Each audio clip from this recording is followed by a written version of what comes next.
Professor Mohammad Yunus বলছেন অন্তর্বর্তীকালীন সরকারের আওয়ামী লীগকে নিষিদ্ধ করার কোনো পরিকল্পনা নেই। এইসব নিয়ে কথা বলার জন্য আজ আমাদের সঙ্গে রয়েছে জেনারেল ওয়াকারুজ্জামান, 4 স্টার জেনারেল, সেনাপ্রধান। আপনাকে আমাদের অনুষ্ঠানে স্বাগত জানাই। সাথে আরো রয়েছে জনাব পিনাকি ভট্টাচার্য। আপনার বলতে চাই, আপনি রাজনীতিতে নাক গলানো, মাথা গলানো, চোখ গলানো এগুলি বন্ধ করেন। আমি ওয়াকার সাহেবকে কিছু প্রশ্ন করব, সবকও দেব।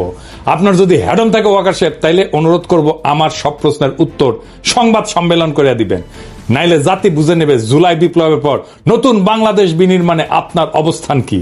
আপনি ব্যাখ্যা দিবেন জেনারেল ওয়াকার যে আপনি আসলে বাংলাদেশের রাজনীতিতে কারা পরবর্তী সময় ক্ষমতায় আসবে কি আসবে না তা আপনি এখানে বসে বসে ঠিক করতেছেন কিনা। আমি আপনাদের সতর্ক করে দিচ্ছি, পরে বলবেন যে আমি সতর্ক করিনি। আমি আপনাদের সতর্ক করে দিচ্ছি, আপনারা যদি নিজেদের মধ্যে ভেদাভেদ ভুলে একসাথে কাজ না করতে পারেন, নিজেরা যদি কাদা ছোড়াছুড়ি করেন, মারামারি কাটাকাটি করেন, এই দেশ এবং জাতির স্বাধীনতা সার্বভৌমত্ব বিপন্ন হবে। আমি আজকে বলে দিলাম, নাইলে আপনারা বলবেন যে আমি আপনাদের সতর্ক করিনি। আমি সতর্ক করে দিচ্ছি আপনাদের। ওয়াই সাহেব, আপনি আজকে আমাদের উপদেশ দিলেন, বললেন যে আপনার উপদেশ শুনলে দেশবাসীর লাভ হবে। তা তো ভালোই, তো দেশ কিভাবে চলবে সে উপদেশ দ্বারা আপনি কেডা? আপনি কোন তালে বর্মিয়া? সেনাবাহিনীর কাজকে দেশে পলিসি নির্ধারণ করা, দেশ পরিচালনার দায়িত্ব সরকারের আর সিভিল প্রশাসনের। আপনারা মাঠে আছেন ইন এইড টু সিভিল পাওয়ার। আপনারা হলেন দেশের পাহারাদার, পাহারাদারই থাকেন। আপনি বলেন সেনাবাহিনী ডিসিপ্লিন ফোর্স, তো আপনার নিজের ডিসিপ্লিন কই? আপনার নিজের ডিসিপ্লিন কোথায় বলা আছে সেনাপ্রধান দেশবাসীকে পরিচালনার উপদেশ দিতে পারে? এটা কি আপনার কাজ?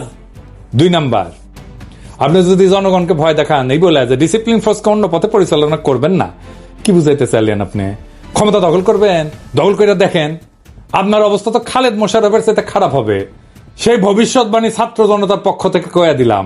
আপনি হাসিনার ফুয়াতো বোনের জামাই হওয়ার পরেও এই জাতি আপনাকে সেনাপ্রধান রাখিছে, কারণ আমরা সেনাবাহিনীকে বিতর্কিত করতে চাই না। আপনি সেনাবাহিনীকে বিতর্কিত করেছেন আপনার বক্তব্য দিয়া। সেনাবাহিনীকে বিভ্রান্ত করবেন না ওয়াকার সাহেব, নইলে জনতার রোশানলে পড়া ইতিহাসের প্রথম সেনাপ্রধান আপনি হবেন। এ বিষয়ে সাবধান কইরা দিলাম। আপনি গেছেন বিডিআর হত্যাকাণ্ডের শহীদদের স্মরণে নবঘোষিত শহীদ সেনা দিবসের অনুষ্ঠানে, তাই না? এখানে গিয়ে বলবেন কিভাবে সেনাবাহিনী আগামীতে এরকম ঘৃণ্য হত্যাকাণ্ডের সম্ভাবনাকে প্রতিহত করবে। আপনি তো উঠে গেছিলেন, হ্যাঁ, আপনি তখন মেজর আছিলেন, তাই না? ভেতরে মারা যাচ্ছে, আপনি তো কিছুই করেন নাই। আপনার বস ব্রিগেডিয়ার হাকিম নানক আর মির্জা আজমের সাথে ঘুটু করিচ্ছে, দেখা যায়। হ্যাঁ, আপনি বলবেন কিভাবে বিদ্রোহে ক্ষতিগ্রস্ত পরিবারের পাশে দাঁড়াবেন, তা না করে আপনি নিজের প্রচারণা চালাইলেন, সেনাবাহিনীর অপকর্ম ঢাকার চেষ্টা করলেন, জাতিকে থ্রেট দিলেন। এত সাহস কই পান ওয়াকার সাহেব? ইন্ডিয়া থেকে নতুন অফার পেয়েছেন? হ্যাঁ, ভালো। বিডিআর হত্যাকাণ্ডের বিষয়ে ফুল স্টপ চাইনে আপনি বিচার প্রক্রিয়াকে শুধু প্রভাবিত করলেন না, বরং এমন কথা দিয়ে বাইরের এবং দেশের ভিতরের শত্রুদেরকে সেফ এক্সিট দিলেন। আওয়ামী লীগের তাপস, নানক, গং যারা এই বিদ্রোহের গোপন এজেন্টের কাজ করছিল তাদের সেফ এক্সিট আপনি দিলেন, কারণ আপনি ওই সময় উপস্থিত ছিলেন। আপনার বস নানক আজমের সাথে ঘুটু করিচ্ছে, ওই আপনার বস আপনারও পাশে দাঁড়িয়ে আছে, দেখেছেন? বিডিআর বিদ্রোহের সময় যে সমস্ত সেনাবাহিনীর কর্মকর্তাকে চাকরিচ্যুত করা হয়েছিল, আয়না ঘরে না হয়েছিল, তাদের বিষয়ে আপনি আজকে কোনো কথা বললেন না কেন? নাকি তাদেরকে আমরা লাইভে এনে কিভাবে আপনার হাসিনা আর জেনারেল তারেক সিদ্দিকী বিডিআর হত্যাকাণ্ডের তদন্তের রিপোর্ট বদলে দিছিল তা প্রকাশ করে দিব? অনেক রেকর্ড আমাদের কাছে আছে। আমরা এই সমস্ত বলি না, কারণ আমাদের সম্মানিত শ্রদ্ধাভাজন বিডিআর হত্যাকাণ্ডের যে কমিশন হয়েছে তার প্রধান উনি কাজ করতেছেন, ওনারা আমরা কাজ করতে দিই। আপনি কইছেন বিডিআর এর সদস্যরা খুন খারাপি করেছে, কিন্তু নিহত সেনা অফিসারের স্ত্রী বলে সে হিন্দিতে কথা বলতে শুনেছে। তার কি হবে? বিচার যদি ন্যায় বিচার হয় তাহলে কমিশন কেন হইল? কমিশন হওয়ার তো কোনো কারণ নাই। জেনারেল মুজিবের মতো একটা ক্রিমিনালকে আপনার সেনাবাহিনী পাহারা দিতে পারে না। আপনি দেশ বাঁচাইবেন, হ্যাঁ, সার্বভৌমত্ব বাঁচাইবেন, হাইসা নেই দাঁড়ান মিয়া। এই বিষয়ে আপনার আর্মি অ্যাক্টের 1952-44 ধারায় এটা লেখা আছে ইংরেজি। এডিটর সাহেব পাশে দেখান, ইংরেজি যেহেতু কইছে ঠিকই কইছে, তাই না? আমি এনে বাংলা করে দিই, আমি তো ইংরেজি বুঝি না। এনে লেখা আছে, এই আইনের আওতাধীন কোন ব্যক্তি যদি অনুমতি ব্যতীত ইচ্ছাকৃতভাবে কোনো বন্দী বা সেবামূলক হেফাজতে রাখা ব্যক্তিকে মুক্তি দেয়, তবে তাকে কোর্ট মার্শালের মাধ্যমে দোষী সাব্যস্ত করা হলে কঠোর কারাদণ্ডে দণ্ডিত করা হবে, যার মেয়াদ 14 বছর পর্যন্ত হইতে পারে, অথবা এই আইনে উল্লেখিত অন্য কোনো লঘু শাস্তি প্রদান করা যাইতে পারে। তো ঠিকই কইছে না? ইংরেজিত কইছে। তো মুজিব পালানোর পর কোর্ট মার্শাল করছিলেন, কেন হয় নাই ওয়াকার সাহেব? জনগণকে কি ভূগোল বাজান না ইতিহাস বুঝান? জনগণকে কি বোকাচোদা ভাবেন? নাটক এর দায় সেনা প্রধান হিসেবে আপনি কিভাবে এড়াইবেন? আপনার নাটকের ব্যাপারে সেজানের গানের লাইন বলে দিতেছি, তো দালাল রে মায়ের রে মাইরা দেশের বাইরে, মেসেজ ক্লিয়ার, ফুল স্টপ। আমাদের চুপ রাখতে পারবেন না, আমরা কথা বলবোই। তা এইভাবে আইনের ভিত্তিতে বলবো, আইন দেখায় দেখায় বলবো। প্রিয় সৈনিকেরা, দেখেছেন আপনার জেনারেল কি করেছে? দেখেছেন? দেখেন, আপনি কইছেন যে আমরা যেন সেনাবাহিনীকে বিতর্কিত না করি।